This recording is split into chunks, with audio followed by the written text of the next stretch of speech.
Bismillahirrahmanirrahim. Assalamualaikum warahmatullahi wabarakatuh.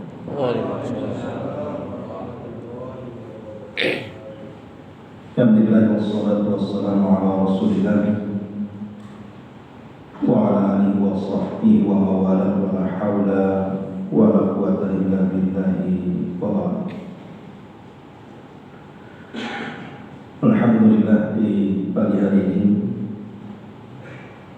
kita bisa berkumpul kembali, dan saya minta maaf 2 minggu berturut-turut tidak bisa mengisi pengajian karena kondisi kesehatan. Kemudian salawat dan salam kita hadiahkan kepada Rasul kita Nabi besar Muhammad sallallahu alaihi wasallam. Pembahasan di pagi hari ini tetap kita akan membahas tafsir Al-Quran, tetapi karena kita berada di pertengahan bulan Sya'ban dan sebentar lagi kita menghadapi Ramadan, maka pagi ini kita akan membahas tafsir seputar ayat-ayat yang berkenaan dengan bulan Ramadan. Ma'asyiral muslimin yang dimuliakan Allah Azza wa Jalla, ada 3 ayat yang kita akan bahas di sini dan menunjukkan semuanya tentang keistimewaan, keagungan dan kemuliaan bulan Ramadan. Ma'asyiral muslimin yang dimuliakan Allah Subhanahu wa taala, kalau kita cerita tentang bulan Ramadan, kita tahu bahwa Allah Subhanahu wa taala menciptakan makhluk itu, dan Allah pilih dari makhluk itu yang paling utama. Sebagaimana firman-Nya, wa yakhluqu ma yasha wa yakhtar. Dan Allah Subhanahu wa taala menciptakan dari makhluknya sesuai dengan kehendaknya. Kemudian Allah pilih dari makhluk-makhluknya.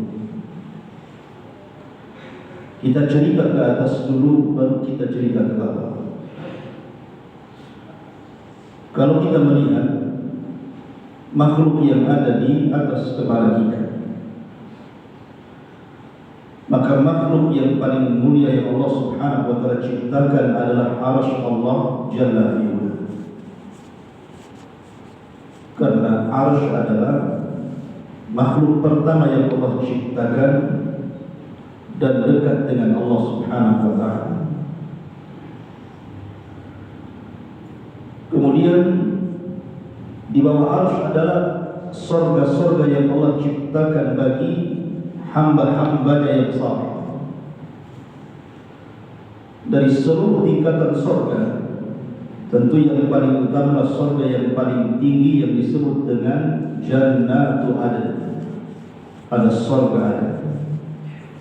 Dan surga Adn dipilih sebagai surga yang paling mulia dari semua surga karena dekat dengan arsy.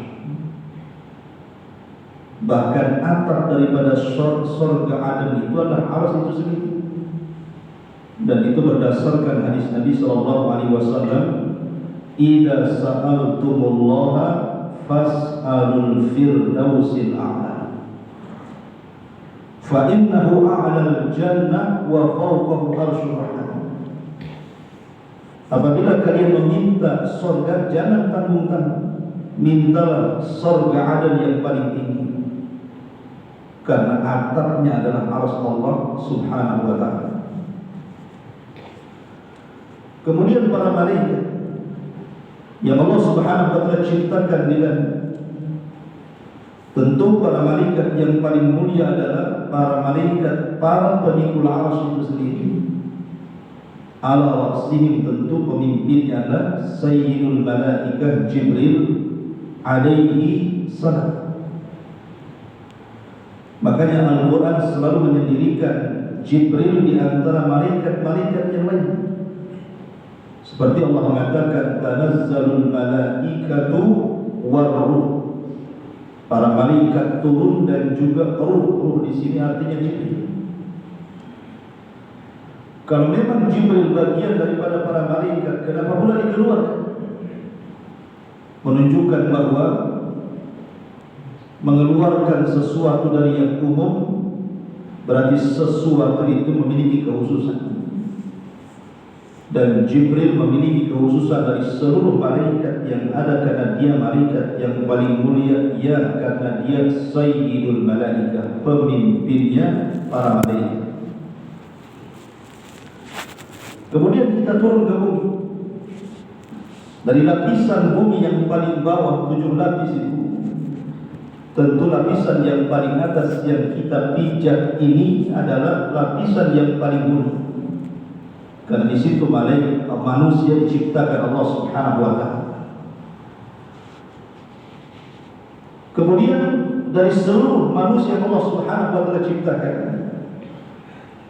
maka Allah Subhanahu wa taala pilih para nabi dan rasul. Para nabi dan rasul dalam hadis Abi Dzar Al-Ghifari dan beberapa riwayat yang lainnya, jumlah mereka tentu banyak. Ada yang mengatakan dalam riwayat 120.000, ada yang mengatakan 124.000, dan dari mereka 315, ada yang mengatakan 313 rasul.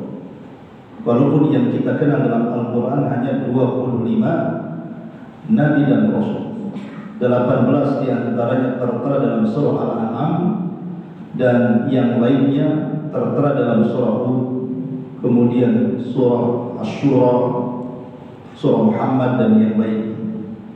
Dan genap menjadi 25 nabi dan rasul. Tapi tentu dari 25 nabi dan rasul sekalipun, di sana ada rasul-rasul yang mewakili semua rasul-rasul yang disebut dengan ulul azmi minar rusul. Dimulai dari Nuh, kemudian Ibrahim, kemudian Musa, kemudian Isa, sampai kepada Rasul kita Muhammad SAW. Dari ulul azmi sendiri Allah pilih hanya 2 rasul yang Allah jadikan kekasih, Ibrahim Khalilur Rahman dan juga Rasul kita Muhammad SAW. Dan dari 2 Khalilur Rahman pun hanya dipilih 1 untuk memimpin semua para nabi. Siapa Rasul kita Muhammad SAW? Kita berpindah kepada tempat yang paling mulia yang ada di permukaan bumi adalah 3 masjid yang berdiri di sini. Pertama Masjidil Haram, maksudnya isyarat ke Mekah. Yang kedua Masjid Nabawi, isyarat ke Madinah. Dan yang ketiga Masjidil Aqsa di Palestina sana. Tapi dari 3 masjid ini sendiri, tentu Masjidil Haram jauh lebih mulia dibandingkan keduanya, karena dari segi pahala orang yang ibadah di situ. Karena orang yang sholat di Masjidil Haram bandingannya 100.000 kali sholat di masjid ini. Kemudian baru di Masjid Nabawi bandingannya 1 kali sholat sama dengan 1.000 kali sholat di masjid ini. Dan Masjidil Aqsa bandingannya 1 kali sholat sama dengan 500 kali sholat di masjid ini. Artinya Mekah adalah tempat yang paling mulia. Kemudian kalau kita cerita tentang zaman waktu, kita urut dalam usia manusia. Usia manusia kalau dibagi 3, maka usia yang paling mulia dari semua usia adalah usia 40 tahun ke atas. Itu usia yang paling mulia dari usia manusia. Karena di sini yang menentukan su'ul khatimah dan husnul khatimah. Makanya Nabi SAW diangkat di usia 40 tahun. Kenapa? Karena usia 40 tahun sudah sempurna nikmat yang Allah anugerahkan kepada manusia. Rata-rata di usia ini orang sudah berumah tangga, orang sudah punya pekerjaan, orang sudah punya istri, punya suami, punya anak. Artinya nikmat sempurna Allah. Dan di situ Allah berikan akal yang seimbang. Sehingga orang yang diberikan taufik di usia ini maka selamat hidup. Orang yang tidak diberikan taufik maka tunggu penyesalan. Kemudian kalau kita menceritakan tentang bulan dalam setahun, kita bagi dalam setahun itu dari 12 bulan kita bagi 3. Dimulai daripada Muharram tentunya, Muharram, kemudian Safar, Jumadil Awal, Jumadil Tsani, Rabiul Awal, Rabiul Tsani, kemudian Rajab, Sya'ban, Ramadan, Syawal, Dzul Qa'dah, Dzul Hijjah. Kita bagi 3. Tentu yang paling mulia adalah sepertiga akhir. Dimulai daripada Ramadan, Syawal, Dzul Qa'dah dan Dzul Hijjah. Ramadan adalah pemimpinnya bulan-bulan, Syawal ada puasa Syawal, Dzul Qa'dah dan Dzul Hijjah Asyhurul. Kemudian kalau kita tarik menjadi satu pekan, satu minggu, ketika Allah menciptakan langit dan bumi itu dimulai Ahad. Dimulai daripada hari Ahad, Senin, Selasa, Rabu, Kamis, Jumat. Kita bagi 3 juga. Kemudian mulai Ahad, Senin 1. Kemudian Selasa, Rabu 2. Kemudian Kamis, Jumat. Mana yang paling mulia? Kamis dan Jumat. Kamis tempat diangkatnya amal, Jumat adalah pemimpin hari-hari. Kemudian kalau ditarik kepada malam hari, ada sepertiga malam awal, ada sepertiga malam tengah, ada sepertiga malam akhir. Tentu yang paling mulia adalah sepertiga malam akhir, karena Allah Subhanahu wa taala turun di sini. Yanzilu rabbuna ila sama'i dunya fi kulli thuluthil lailil akhir wa dzalika kullu lailatin. Dan kalau kita bicara tentang malam dalam setahun, tentu tidak ada yang lebih mulia melebihi Lailatul Qadar. Maka dari budaya ini kita tahu bahwa Ramadan adalah bulan yang Allah Subhanahu wa taala pilihkan dalam satu tahun menjadi pemimpin bulan-bulan. Dan satu malam di bulan Ramadan menjadi Sayyidul Lailah, pemimpinnya malam-malam dari seluruh malam dalam setahun, disebut dengan Lailatul Qadar. Ini kalau dari segi penciptaan Allah Subhanahu wa taala. Mana Allah menciptakan sesuatu, kemudian Allah pilih. Dan Ramadan adalah bulan pilihan Allah Subhanahu wa taala. Ayat yang pertama yang bicara tentang Ramadan, ayat yang masyhur yang sering antum dengar. Allah Subhanahu wa taala berfirman, "Ya ayyuhalladzina amanu kutiba 'alaikumus syiyam kama kutiba 'alal ladzina min qablikum la'allakum tattaqun." Wahai orang-orang yang beriman, ingat panggilan di dalam Al-Qur'an itu terkadang memiliki panggilan umum, ya ayyuhan nas, wahai manusia. Ketika panggilan ini umum mencakup mukmin dan kafir. Tapi kalau panggilannya ya ayyuhalladzina amanu, berarti panggilannya khusus. Panggilan khusus hanya kepada orang-orang yang beriman. Artinya kalau kita merasa beriman, terpanggilan dengan ayat ini. Kalau Anda tidak terpanggil dengan ayat ini, diragukan keimanan. Ini panggilan kepada setiap orang yang beriman. Kutiba alaikumus syiyam. Kalimat kutiba itu biasanya Allah Subhanahu wa taala bicarakan tentang perkara-perkara berat dalam agama. Seperti Allah mengatakan kutiba alaikum al-qisas wa huwa kurhun lakum. Diwajibkan kepada kalian qisas, yang membunuh, dan itu sesuatu yang kalian benci. Artinya qisas ini bukan perkara ringan, perkara berat. Kutiba alaikumul qital, diwajibkan kepada kalian berperang. Perang itu perkara berat, perlu keberanian. Orang kalau tidak berani, jangan lagi dengar bom, petasan saja lari. Karena tidak punya keberanian. Perang itu berat, hanya dikhususkan kepada orang-orang yang punya syaja'ah, keberanian. Termasuk juga puasa. Allah Subhanahu wa taala katakan kutiba alaikumus syiyam, diwajibkan kepada kalian puasa, karena puasa itu perkara berat. Ibadah puasa itu berbeda dengan ibadah-ibadah yang lainnya karena waktunya juga panjang. Perlu dengan kesabaran yang cukup. Sabar ketika melaksanakan ketaatan, sabar ketika menjauhi kemaksiatan, sabar ketika menerima qada dan qadar, dan tiga sabar ini ada pada puasa. Sabar ketika melaksanakan ketaatan karena puasa sendiri ketaatan kepada Allah. Sabar ketika menjauhi kemaksiatan karena banyak larangan-larangan orang yang sedang berpuasa. Tidak boleh ini, tidak boleh itu, macam-macam larangan. Kemudian juga sabar ketika menerima qada dan qadar, rasa lapar dan haus itu bagian daripada takdir. Makanya memang berat puasa, perlu adanya kesabaran. Makanya Allah bahasakan dengan kalimat kutiba, diwajibkan atas kalian, bukan wujiban, tapi kutiba. Karena puasa ini memang berat. Nah, di sini Allah mengatakan kutiba alaikumusiyam kama kutiba alal ladzina min qablikum, sebagaimana puasa ini diwajibkan kepada umat sebelum kalian. Setiap umat ini punya Ramadan. Ke dalam Islam itu disebut Ramadan, puasa yang diperintahkan kepada umat Islam. Tapi umat-umat dulu juga ada perintah puasa kepada mereka. Contoh saja ketika Nabi Musa alaihi salatu wassalam hendak mendapatkan mandat Taurat, berpuasa 30 hari. Kemudian disempurnakan 10 hari. Ada yang mengatakan 30 hari puasanya Nabi Musa itu dimulai daripada Dzulqa'dah, 1 bulan.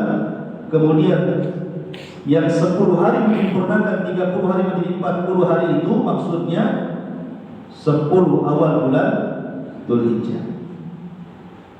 Artinya banyak nas-nas dan dalil-dalil bahwa puasa ini diwajibkan kepada umat sebelum kita. Bahkan semua para nabi diwajibkan kepada mereka puasa, tetapi tentu berbeda syariat dan manhajnya.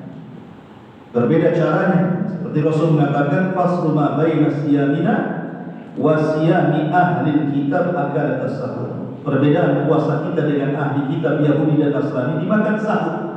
Kalau mereka tidak ada sahur, kita ada sahur. Artinya kita dimudahkan untuk beribadah. Karena kalau kita tidak sahur berpuasa, akan menyulitkan puasa. Dari sini syariat Islam itu jauh lebih mudah dibandingkan syariat sebelum Islam.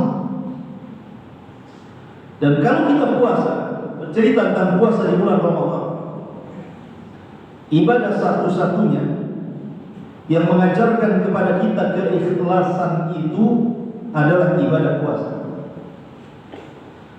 Kenapa ibadah puasa? Karena ibadah puasa itu ibadah yang tidak tampak. Yang tahu hanya dia dengan Allah saja. Hanya orang yang berpuasa dengan Allah saja. Beda dengan sholat. Gerakan-gerakan orang sholat mulai takbiratul ihram sampai salam nampak kan itu. Antum sedang sholat nampak. Sedekah juga tanpa hartanya, haji juga sama. Tapi kalau puasa kan tidak bisa. Kita ini mengatakan si fulan sedang berpuasa atau tidak, kecuali kalau dia bicara, saya sedang berpuasa. Tapi kalau dia tidak bicara sedang berpuasa, mana tahu anda dia sedang berpuasa? Namanya sekarang Ayyamul Bid, Nisfu Sya'ban, ini di pertengahan purnama ada puasa namanya ini Ayyamul Bid. Antum dulu di sini dengar kajian, saya tidak tahu mana yang puasa mana yang tidak. Jangan-jangan puasa semua, jangan-jangan tidak puasa semua. Sehingga puasa ini mengajarkan ibadah sir, ibadah rahasia, dan keikhlasan itu ada pada kerahasiaan. Makanya ketika Nabi SAW bicara tentang sab'atun yudhilluhumullahu fi dhillihi yawma la dhilla illa dhilluh, ada 7 orang yang akan mendapatkan naungan arsy Allah di hari yang tidak ada naungan kecuali dengan Allah. Salah satunya Rasul cerita tentang sedekah.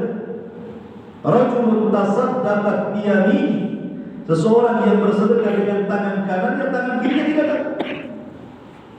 Jadi asal daripada ibadah ikhlas itu kalau dilakukan dengan cara sir, rahasia antara dia dengan Allah. Dan puasa mengajarkan itu. Ma'asyiral muslimin yang dimuliakan Allah Azza wa Jalla, badan kita ini terbagi menjadi 3. Ada tempat ilmu, ada tempat iman, dan ada tempat syahwat. Kepala kita ini tempat ilmu, dada kita ini tempat iman, dan perut kita ini tempat syahwat. Itulah badan kita. Barang siapa yang terkalahkan perutnya dengan banyak makan dan minum, mengikuti syahwatnya, akan terkalahkan keimanannya. Barang siapa yang ilmunya lebih banyak dan dia bisa mengalahkan perutnya, maka dia bisa menundukkan dadanya, sehingga syahwat tidak akan ada lagi pada hatinya. Lah puasa ini salah satunya adalah mengurangi syahwat. Karena kita ketika berpuasa tidak makan, ketika berpuasa tidak minum. Karena orang yang banyak makan pasti banyak minum. Orang kalau sudah banyak makan, banyak minum, kasur kata ulama, pasti orang itu malas, bawaannya ngantuk, pengen tidur, duduk lemas gitu. Coba saja antum satu hari makan 20 kali, nggak mungkin lah 20 kali. Mana ada tempat itu? Artinya kalau orang banyak makan pasti banyak minum. Kalau orang sudah banyak minum pasti kenyang. Kalau orang sudah kenyang pasti malas. Dan itu akibat syahwat. Ketika ini yang terjadi, terkalahkan keimanan dengan syahwat, malas dia ibadah. Kita ke atas kepala. Kalau seandainya seseorang itu dikurangi makan minum, kemudian dipenuhi akal pikirannya dengan ilmu dan pengetahuan agama tentang Allah, tentang Rasul, tentang Islam, maka dia bisa menundukkan syahwat. Maka puasa itu, ikhwan, itu bisa menundukkan syahwat kita. Karena puasa mengajarkan kepada kita qillatut ta'am wa qillatut syarab. Kita tidak makan dan tidak minum, sehingga kemudian orang yang berpuasa itu bisa menundukkan syahwat, bisa menundukkan hawa nafsu. Dari sini bahwa faedah yang orang yang berpuasa itu akan melahirkan takwa, akan melahirkan takwa. Makanya kenapa kemudian Allah Subhanahu wa taala katakan di ujung ayat la'allakum tattaqun. Apa sih fungsinya berpuasa itu? Agar kalian bertakwa. Karena orang yang berpuasa itu hakikatnya menundukkan syahwat dengan mengurangi makan, bahkan tidak makan, tidak minum. Dan takwa itu letaknya di hati, kata Rasul. At-taqwa hahuna, sambil mengisyaratkan ke dadanya, takwa itu di sini. Dari sini kata para ulama, kenapa puasa disyariatkan kepada kita? Ada 3 tujuan. Kenapa syariat puasa itu diwajibkan kepada kita? Yang pertama, tadi saya sudah jelaskan, mu'inan littaqwa, karena bisa menolong kita untuk menjadi hamba Allah yang bertakwa. Dengan berpuasa itu menolong kita untuk menjadi hamba-hamba Allah yang bertakwa. Kemudian yang kedua, menolong kita untuk menjadi hamba Allah yang sabar, kemudian bersyukur. Dan 2 sifat ini yang banyak memasukkan orang ke surga, sabar dan syukur. Allah Subhanahu wa taala berfirman, ketika para penduduk surga masuk dalam surga, maka salam pertama malaikat yang disampaikan kepada penduduk surga, salamun alaikum bima sabartum fa ni'ma uqbadah. Keselamatan bagi kalian atas kesabaran kalian. Karena ketika di dunia kita sabar melaksanakan ketaatan, menjauhi kemaksiatan, dan sabar menerima ketentuan Allah Azza wa Jalla. Dan puasa itu melatih kesabaran. Makanya Allah Subhanahu wa taala mengatakan wasta'inu bis-sabri was-salat. Bis-sabri di sini menurut sebagian tafsir para ulama artinya bis-saumi. Mintalah pertolongan kepada Allah dengan puasa dan juga dengan salat. Artinya puasa melahirkan sabar dan sholat melahirkan syukur. Dan ketika kita masuk Ramadan, siang harinya kita dilatih sabar, malam harinya dilatih syukur. Yang melatih kita sabar apa? Puasa. Yang melatih syukur kita adalah sholat tarawih. Makanya kenapa Nabi SAW ketika banyak melakukan sholat malam sampai pecah-pecah tuh kakinya. Aisyah radhiyallahu anha bertanya kepada Nabi SAW, "Ya Rasul, tidakkah kau cukupkan dengan yang wajib-wajib saja? Bukankah dosamu sudah diampuni yang telah, yang sedang dan yang akan datang?" Apa jawaban Rasul? "Ya Aisyah, afala akuna 'abdan syakura." Wahai Aisyah, salahkah saya menjadi hamba yang bersyukur dengan sholat saya? Artinya sholat itu melatih syukur dan puasa itu melatih sabar. Maka faedah puasa itu kita dilatih dua sifat, sabar dan juga syukur. Karena Ramadan itu tidak lepas daripada ibadah ini, ibadah sabar dan syukur, tarawih dan puasa. Kemudian juga yang ketiga, karena Ramadan itu bulan pilihan Allah. Di sini kita berlatih banyak diturunkan di bulan Ramadan, seperti surah Ibrahim, Taurat, termasuk juga Al-Quran sendiri. Allah mengatakan, "Syahrul Ramadan alladzi unzila fihi Al-Quran." Bulan Ramadan itu bulan diturunkan Al-Quran padanya. Ma'asyiral muslimin yang dimuliakan Allah Azza wa Jalla. Dan puasa itu kenapa kemudian melahirkan hikmah yang besar yang disebut dengan takwa? Ali bin Abi Thalib radhiyallahu anhu pernah ditanya tentang makna takwa. "Ya Ali, apa sih takwa itu?" Dan Ali ini orang yang paling hikmah ucapan. Kata Ali radhiyallahu anhu yang menyatakan bahwa takwa itu ada pada 4 kalimat. Kata Ali radhiyallahu anhu, takwa itu adalah al-khawfu minal jari, wal amalu bitanzil, wal qana'atu bil qalil, wal isti'dad li yaumir rahim. Itulah takwa. Takwa ini melahirkan rasa takut kita kepada Allah, dan puasa itu kita diajarkan untuk itu. Antum kalau sedang berpuasa kemudian mandi nyelam ke kolam, kalau antum tidak punya rasa takut, minum antum di situ. Antum dalam rumah sendirian, banyak makanan dan minuman, tidak juga kita mengambil makanan, tidak pun kita mengambil minuman. Kenapa? Karena kita sedang berpuasa. Kenapa yang menjadikan kita tidak mengambil minuman dan makanan pada kita sedang lapar, sedang berpuasa? Kalau bukan takut kepada Allah, apa namanya? Melahirkan rasa takut. Ketika kemudian rasa takut ini lahir, maka lahir yang kedua, al-amalu bitanzil. Maka orang ini akan mudah melaksanakan perintah, menjauhi larangan. Orang yang bertakwa paling mudah melaksanakan perintah dan paling mudah menjauhi larangan. Kalau ini sudah terjadi, maka turun ke yang ketiga, menjadi qanaah. Qanaah itu merasa cukup dari apa yang Allah berikan kepada kita. Karena puasa ini mengajarkan kepekaan sosial. Sekaya apapun di bulan Ramadan harus lapar. Sekaya apapun di bulan Ramadan harus haus. Tidak lantas mentang-mentang Anda kaya, Anda makan, tidak bisa.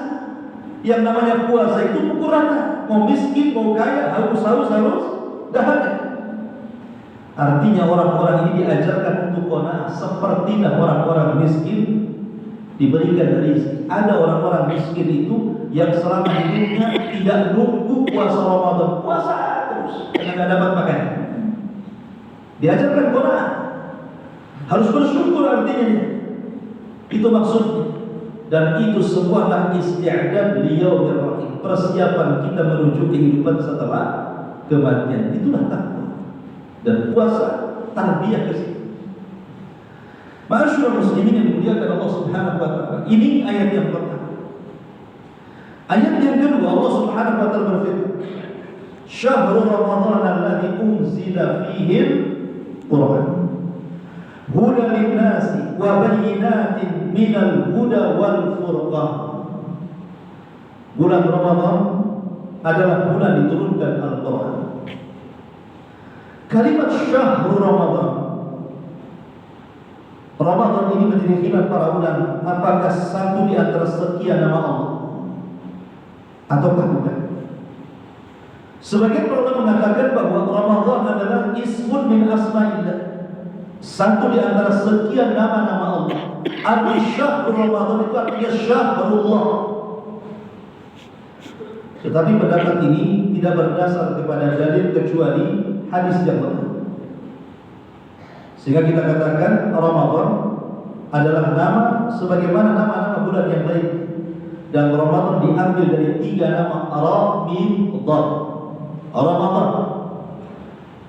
Dan arti Ramadun itu artinya pembakaran. Karena di bulan Ramadan itu selain dari musim panas, maka dia mengatakan karena di bulan Ramadan itu pembakaran dosa.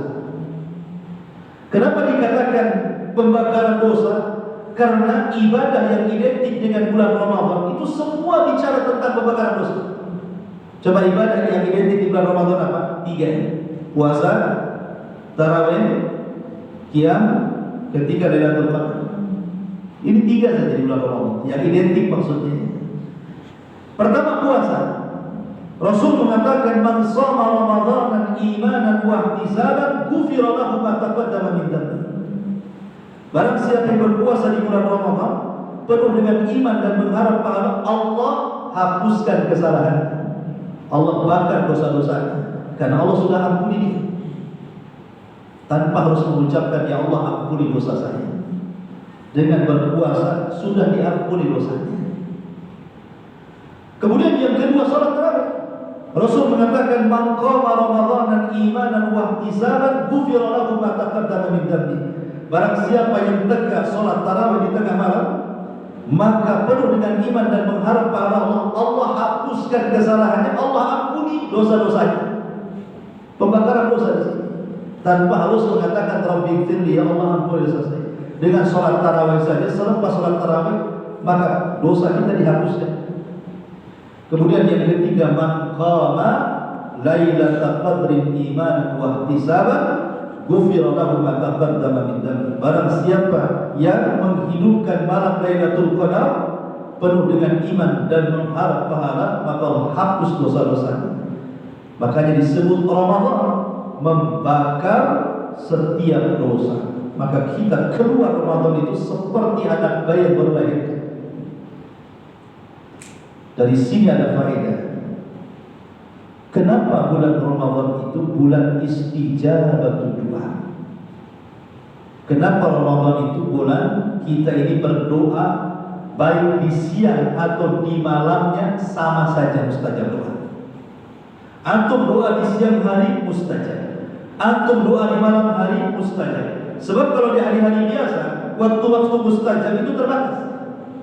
Seperti antara 2 azan, qomat dan azan, itu mustajab doa. Atau seperti sepertiga malam, itu mustajab doa. Atau ketika khatib naik mimbar di antara 2 khutbah, atau di hari Jumat dari asar ke maghrib. Di hari-hari biasa mustajab doa itu terbatas waktu-waktunya. Tapi di bulan Ramadan, mau pagi, mau siang, mau sore, mau malam, mau jam berapa saja Anda berdoa, mustajab doa. Mana dalil? Perhatikan Allah Subhanahu wa taala berfirman, "Wa idza sa'alaka ibadi anni fa inni qarib ujibu da'watad da'i idza da'a falyastajibuni wal yu'minu bi la'allahum yarshudun." Apabila hamba, kata Allah, bertanya soal aku kepada ya Muhammad, katakan aku dekat. Akulah yang mengabulkan setiap doa orang yang berdoa kepadaku. Maka penuhilah panggilanku, berimanlah kepadaku agar kalian mendapatkan petunjuk. Kalau antum buka Quran, ayat ini terambil di antara ayat-ayat Ramadan. Sebelumnya bicara tentang Ramadan, setelahnya pun bicara tentang Ramadan. Ayat tentang kedekatan Allah dengan hambanya ini terapit dengan dua ayat yang bicara tentang Ramadan. Ayat sebelumnya bicara tentang syahrul Ramadan alladzi unzila fihi al-Qur'an ila akhir ayat. Baru wa idza sa'alaka ibadi 'anni fa inni qarib. Baru cerita tentang kedekatan Allah dengan kita. Baru setelah itu bicara tentang hukum Ramadan di malam hari. Uhillat lakum lailatas siyam ar-rafathu ila nisaikum. Diharapkan kepada kalian di bulan Ramadan suami istri boleh melakukan hubungan di malam hari. Artinya ayat tentang kedekatan Allah dan pengabulan doa setiap orang yang berdoa kepada Allah terjepit di antara ayat-ayat Ramadan. Menunjukkan apa? Menunjukkan Ramadan adalah bulan mustajab doa. Anda mau berdoa di siang hari, Anda mau doa di malam hari, sama saja. Kenapa demikian? Karena di antara yang menghalangi doa itu mustajab apa? Dosa yang antum lakukan. Itulah yang menjadikan doa kita tidak pernah diijabah. Ketika seseorang itu banyak dosa, maka akan sulit Allah Subhanahu wa taala mengijabah doa kita. Dan tadi saya katakan di siang hari dosa kita dihapuskan dengan puasa. Barang siapa yang puasa di bulan Ramadan penuh dengan iman dan mengharap pahala, Allah ampuni dosa-dosanya. Maka kita mustajab doa di siang hari.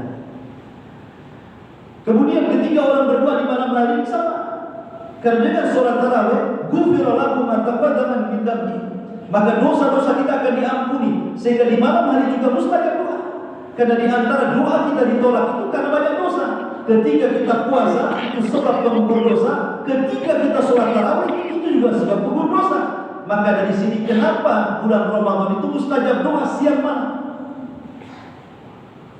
Ya tentu dari sekian waktu dalam satu hari satu malam di bulan Ramadan, walaupun mustajab doa, ada 3 waktu yang jauh lebih mustajab lagi, itu maksudnya.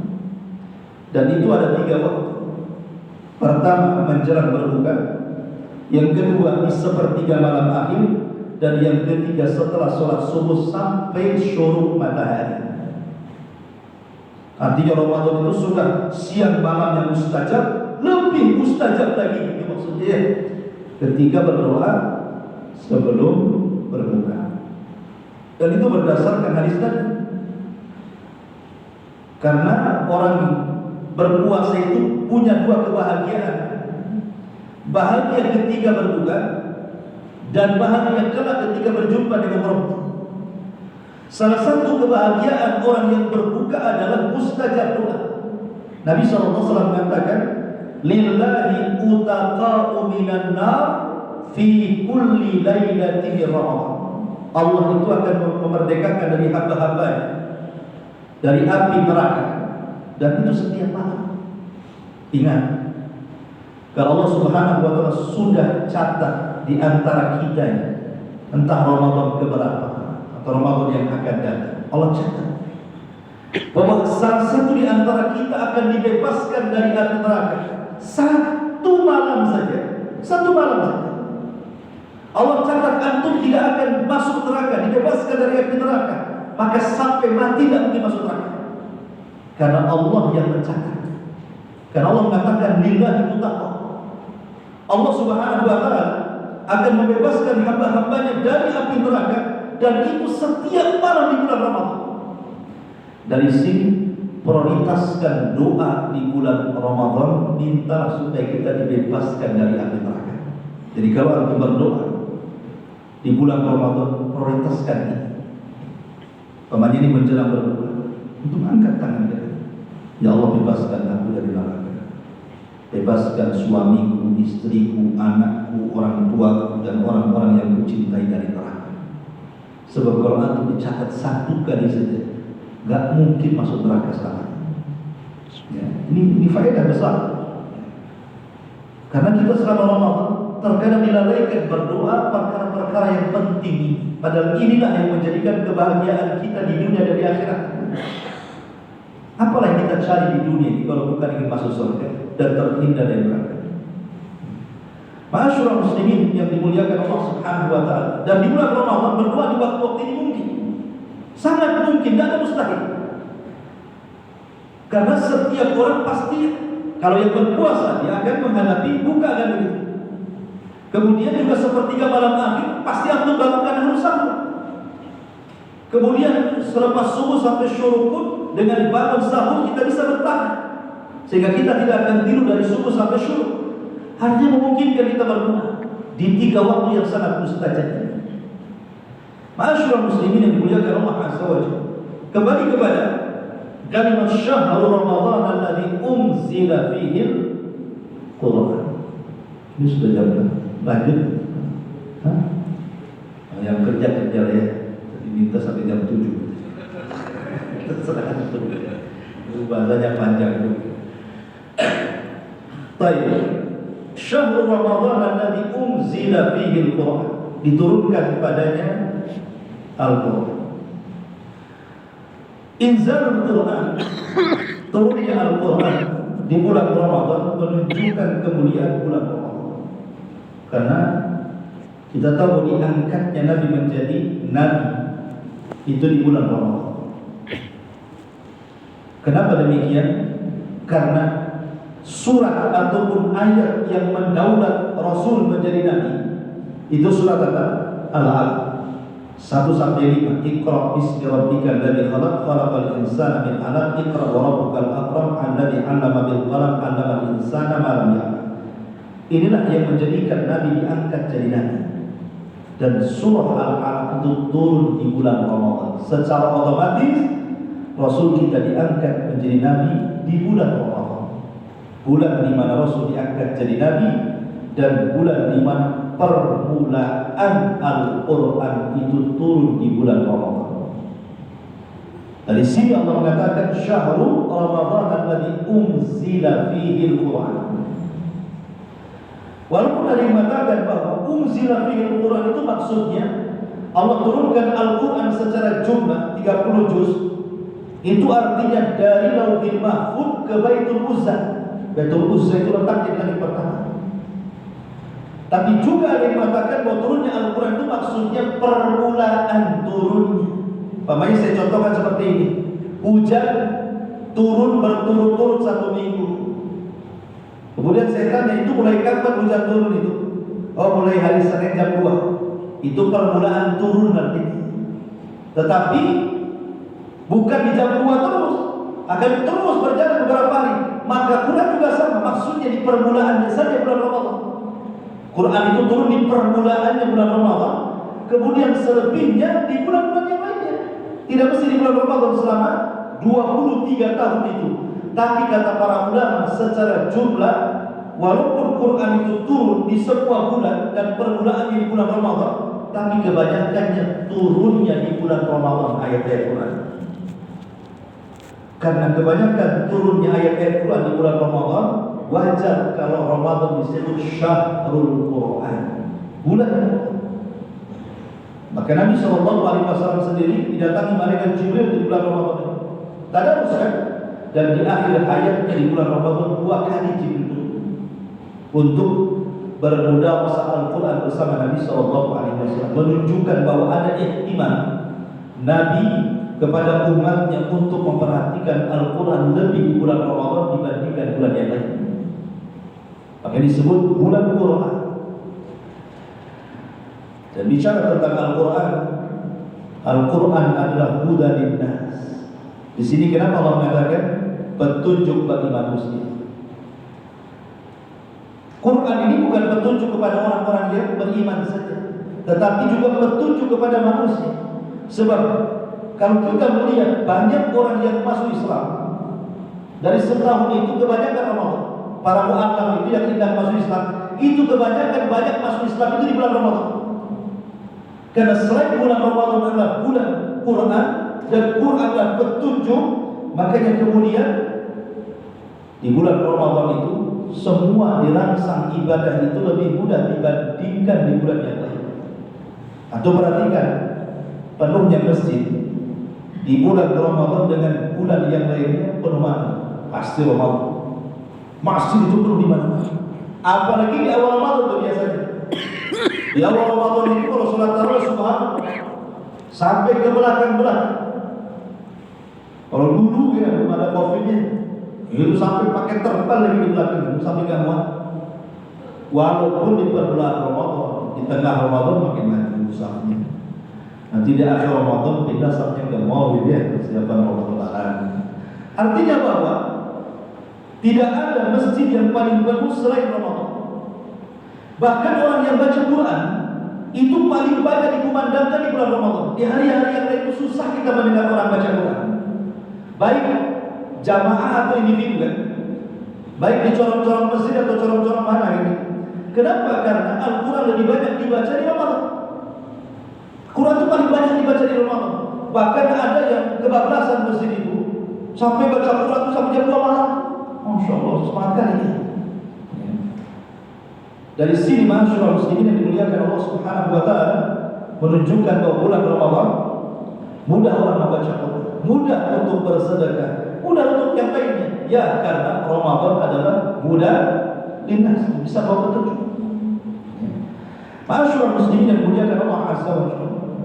Dan sebenarnya kalau kita cerita Ramadan makin panjang, makin satu-satu untuk pergi.